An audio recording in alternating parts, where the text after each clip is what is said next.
Mpendwa, nataka nikwambie usiogope chochote na usimwogope yoyote.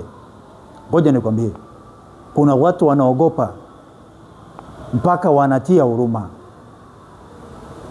Inawezekana ikawa ni wewe. Umekuwa unaogopa mpaka unatia huruma. Nataka nikwambie usiogope na wala usiogope chochote, wala usimwogope yoyote. Neno linasema tumwogope yeye anayeweza kuua mwili na roho.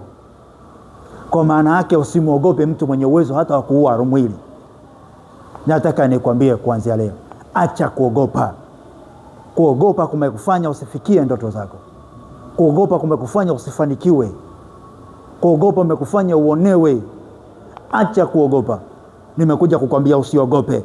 Wewe unayeogopa, acha kuogopa. Acha kuogopa.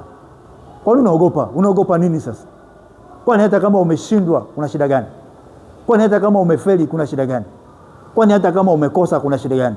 Kwani hata kama anakuona wewe ni maskini kwani kuna shida gani? Kwani hata kama anakuona wewe uwezi kuna shida gani? Usiogope. Acha kuogopa. Nataka nikwambie kuanzia leo, wewe unayeogopa ogopa ovyo, acha kuogopa. Kuogopa ni dhambi. Ujui tu, lakini kitendo cha wewe kuogopa, hiyo ni dhambi. Unamkosea Mungu, unamuudhi Mungu, unamkwaza Mungu kwa sababu ya kuogopa kwako. Kuogopa ni dhambi. Acha kuogopa. Nafikiri umenielewa. Nimekwambia kwa kifupi tu kwamba acha kuogopa. Kuanzia leo, acha kuogopa. Kataa kabisa hiyo roho inakupelekea wewe kuogopa. Usikubali kuogopa ama kutishwa na chochote kile kwenye maisha yako. Mungu akubariki. Uwe na siku njema, baraka. Amen.